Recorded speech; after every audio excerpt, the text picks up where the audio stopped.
الحمد لله ثم الحمد لله. الحمد لله تعالى نحمده ونستعينه ونستهديه ونستغفره ونعوذ بالله تعالى من شرور أنفسنا ومن سيئات أعمالنا. يا ربنا لك الحمد كما ينبغي لجلال وجهك وعظيم سلطانك. سبحانك لا نحصي ثناء عليك أنت كما أثنيت على نفسك. لك الحمد بجميع محامدك كلها ما علمنا منها وما لم نعلم، على نعمك كلها ظاهرة وباطنة. اللهم كما أنعمت فأدم وزدنا من نعمك واجعلنا من الشاكرين. وأشهد أن لا إله إلا الله وحده لا شريك له، وأشهد أن محمدا عبده ورسوله وصفيه وخليله، أرسله رحمة للعالمين وهدى وبشرى للمحسنين، فبلغ الرسالة وأدى الأمانة ونصح الأمة وتركنا على المحجة البيضاء ليلها كنهارها لا يزيغ عنها إلا هالك. وصل اللهم عليه وعلى آله وأصحابه ومن اهتدى بهديه واتبع سنته واقتفى أثره بإحسان إلى يوم الدين. أما بعد، فيقول الله سبحانه وتعالى في كتابه المجيد: هو الذي خلق لكم ما في الأرض جميعا. وقال أيضا سبحانه: هو الذي جعل لكم الأرض ذلولا فامشوا في مناكبها وكلوا من رزقه. وقال أيضا سبحانه: لإيلاف قريش إيلافهم رحلة الشتاء والصيف. وقال سبحانه: وأحل الله البيع وحرم الربا. Allah the Almighty says in the Quran, it is He who created for you what's on the earth. And in another verse, He said subhanahu wa ta'ala, it is He who created the earth manageable for you. So travel through the earth and eat from His provisions. And in Surah Quraysh, Allah subhanahu wa ta'ala says, let them remember the favors of Allah, the journey of winter and the journey of summer. And then He said subhanahu wa ta'ala, and Allah permitted sale and forbidden riba. So there are plenty of verses in the Quran talking about the importance of doing business in the way that Allah permitted. So the first verse which we came across, it is He who created for you what's on the earth. The scholars commented on this ayah and they said this ayah is one of the principles in transactions, that everything is allowed unless it's been proven otherwise. So anything Allah has created on earth has been subjugated for our use. So unless we have a clear, authentic evidence says otherwise, i.e. forbidden, haram, disliked, then the origin of things, al-aslu fil ashya' al-ibaha, is permissibility. And then in the other ayah, Allah subhanahu wa ta'ala says, encouraging the believers to go and seek their rizq throughout the earth, through traveling, through online, offline, what have you. Any permissible means, it's been encouraged. Eat from His provisions. And then He is reminding the people of Mecca in particular, in this very surah, Surah Quraysh, فَلْيَعْبُدُوا رَبَّ هَذَا الْبَيْتِ, let them worship the Lord of this house. And before that, he's reminding them about the security which he has provided for them. رِحْلَةَ الشِّتَاءِ وَالصَّيْفِ, what is the story of رِحْلَةَ الشِّتَاءِ وَالصَّيْفِ, the journey during winter and during summer? The people of Mecca, it was a business atmosphere, different than the people of Medina. It was an agricultural atmosphere. So in Mecca mainly they have nothing to plant. They have no agriculture as such, because the nature of the country, the city itself. This is why they are fully dependent on commerce.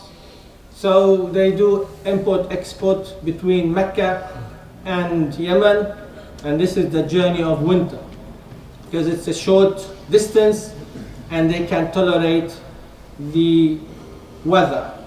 So during winter they will go to Yemen, during summer they will go to Sham, which is well known today, like Syria, Lebanon, Palestine, and Jordan as well. All of it called Sham. So this is the journey of summer.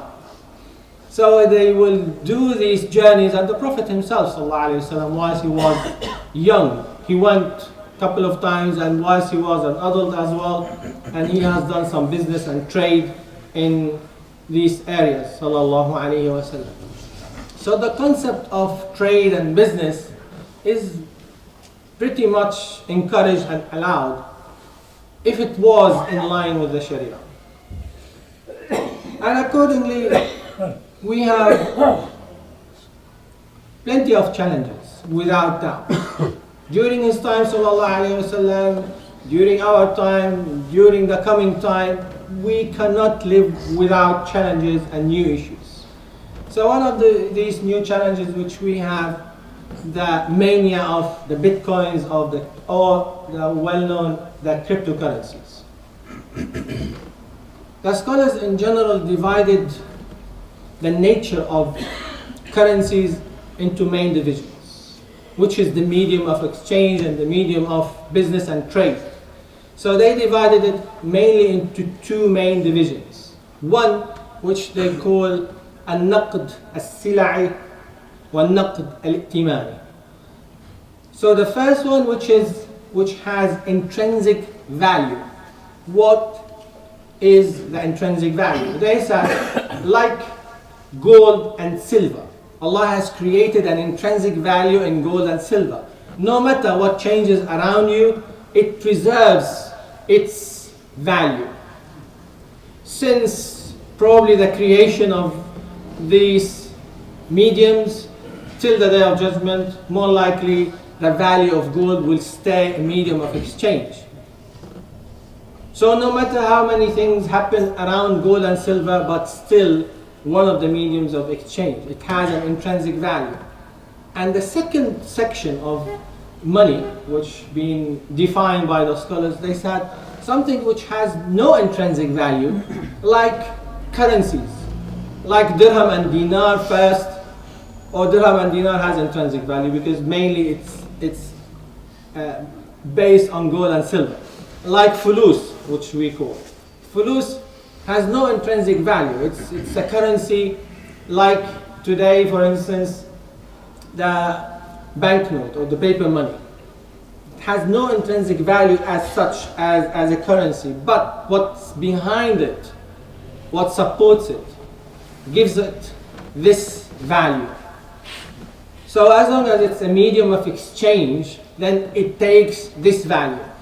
So how do we classify the cryptocurrencies or the bitcoins and the like of it? We have probably more than 20 plus cryptocurrencies, and the most famous one is the Bitcoin, which is now the mania in the market now. Everyone is jumping into the Bitcoin and they want to get some millions from the Bitcoins and they want to get rich quickly.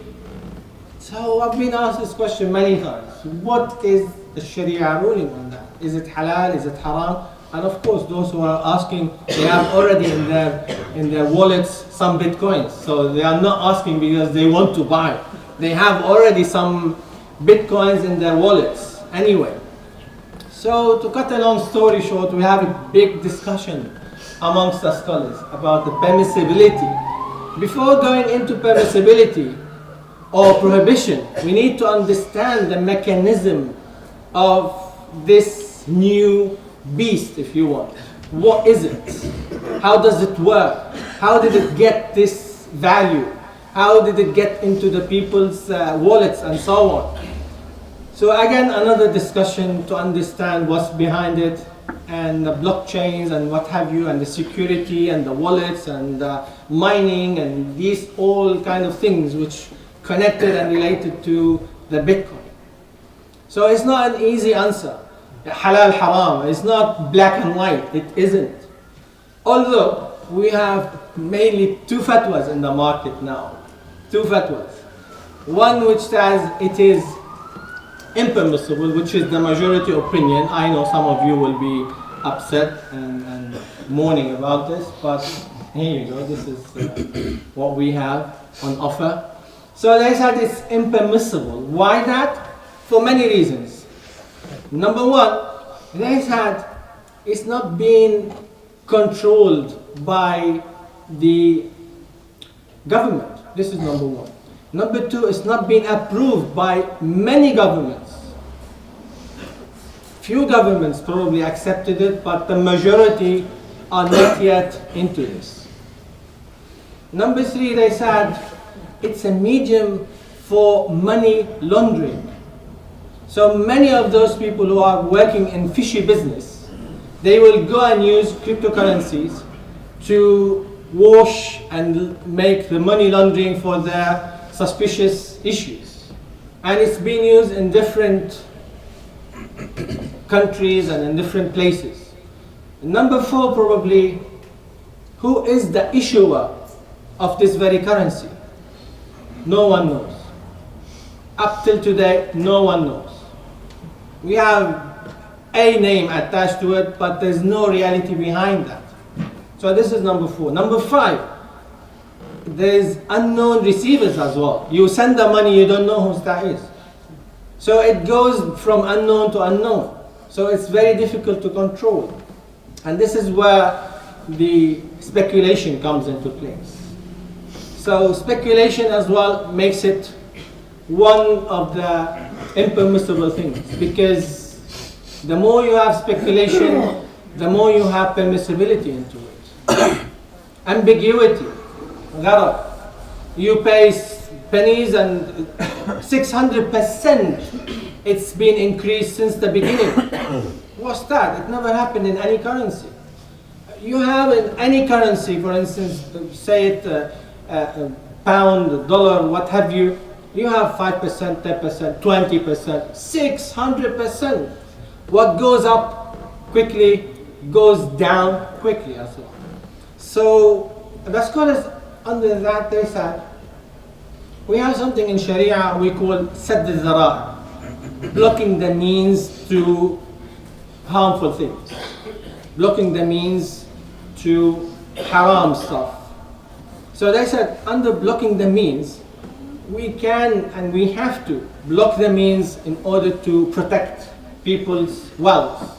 Because some people might put today some money and might lose their money tomorrow also. So this is the main and the major fatwa and opinion amongst the scholars. They said because of all these reasons and even more, but it will be a lecture then if I'm going through all the reasons. But they said these are the main reasons for the fatwa of prohibition. And by the way, Al-Azhar issued this very fatwa, and many very respected, well-known scholars issued this fatwa. On the other side, some scholars, they said, as long as the people accepted this currency as a medium of exchange, and there is no attached prohibition to it, i.e. clear prohibition like riba issues, then that's fine. And it takes the conditions of any currency, i.e. you cannot exchange one Bitcoin with two Bitcoins because this will be riba. Like you cannot exchange £1 for £2 because it's riba, or £1 for 1.5 pounds, it's riba. So it takes the same conditions of any currency. And as well, you have to pay zakah on that, as any other currency. Regardless now if the government is approving or not approving, so the whole point behind the creation of the cryptocurrency is to avoid the control of the government. This is the whole point. And the people are proud of it, that we have created our own currency and we are not controlled by the government in any shape or form. And to be honest with you, is it something good or something bad? Sometimes it is good, but many times it is bad because you have no backup, you have no control, you have no one to refer to if something happened. If the wallet has been stolen, which happened many times, no one can secure this for you. Although it is being called cryptocurrency because you have many encryptions in order to hack into it, but nevertheless, we have plenty of hackers and gurus on that, just doing this business in order to get into these wallets and steal people's money. So what is the conclusion then? The conclusion, we need to be careful, not to be greedy and jump into this investment without understanding, without knowing the risk. It's very risky. So we need to be careful, and we need to look for something which really can increase our economy and benefit our economy. It is on the personal level, you might get some profit, fine. But let's think about the bigger picture. Bigger picture, if you want to invest in something, let's consider the benefit of our economy. Is it creating new jobs? Is it creating new employment? Is it creating something good for the community? Is it creating something beneficial for us? Or is it just on a personal gain and that's it? That speculation and the ambiguity and fluctuation, these three things, makes it very risky and very difficult to be accepted from the majority of the scholars. So let's not be so naive and just be consumed by our own interest and say, I want to make some money. Who doesn't want to make some money in halal? But let's be controlled by our principles, not by our emotions. أقول قولي هذا وأستغفر الله العظيم. الحمد لله وكفى والصلاة والسلام على النبي المصطفى وعلى آله وصحبه ومن بعهده وفاه. One of the other questions which I've received, is it permissible to invest with a third party for mining and then they will do the investment on that? The scholars mainly said it's case by case. We cannot generalize permissibility. We need to know the conditions, the terms and the details, and accordingly we might say yes, we might say no, but we cannot generalize and say yes for all contracts, all investment possibilities. So we cannot just take it as halal all the time or haram all the time. We need to read through the condition, the terms and conditions and see. And this is why we need to always update ourselves about the Sharia point of view on this or that investment. We ask Allah subhanahu wa ta'ala to make all our investments halal and all our profits halal and protect us from the haram and protect our families and our children and our communities from the haram. Allahumma ya Rabbu ya Rahman ya badi'a as-samawati wal-ard ya dhal jalali wal-ikram. اللهم إنا نسألك العفو والعافية والمعافاة الدائمة في الدين والدنيا والآخرة. اللهم لا تدع لنا ذنبا إلا غفرته ولا هما إلا فرجته ولا مريضا إلا شفيته ولا ميتا إلا رحمته اللهم ارحمنا برحمتك الواسعة يا رب العالمين. اللهم إنا نسألك يا الله يا الله أن تفرج الكرب عن المكروبين وأن تنفس الهم عن المهمومين. اللهم فرج عن إخواننا في سوريا يا رب العالمين. اللهم فرج عن إخواننا في سوريا يا رب العالمين. فرج عن إخواننا في فلسطين والعراق واليمن ومصر. فرج عن إخواننا في صوماليا، وفرج عن إخواننا في السودان. فرج عن إخواننا في ليبيا وفي أفغانستان وحيثما كان قهر وظلم يا الله. فرج عن إخواننا في بورما. فرج عن إخواننا في كل مكان يا رب العالمين. اللهم وحد كلمة أمة محمد صلى الله عليه وسلم. اللهم اجمعنا عليك ولا تجعل حوائجنا إلا إليك. خذ بأيدينا لما فيه رضاك ولا تشغلنا عنك بسواك. اللهم ارزقنا الإخلاص والتوفيق ودوام النعم وحسن الختام. اللهم أحسن ختامنا. اللهم أحسن ختامنا. اللهم أحسن ختامنا واجعلنا من عبادك المتقين الموفقين يا رب العالمين. اغفر لنا ولوالدينا ولمن علمنا ولمن له حق علينا ولمن أحسن إلينا ولمن أسأنا إليه ولمن أساء إلينا. وصلي وسلم وبارك على سيدنا محمد وآله وصحبه أجمعين. عباد الله، إن الله يأمر بالعدل والإحسان وإيتاء ذي القربى وينهى عن الفحشاء والمنكر والبغي يعظكم لعلكم تذكرون. اذكروا الله العظيم يذكركم واشكروه على نعمه يزدكم ولذكر الله أكبر والله يعلم ما تصنعون. قوموا إلى صلاتكم يرحمكم الله.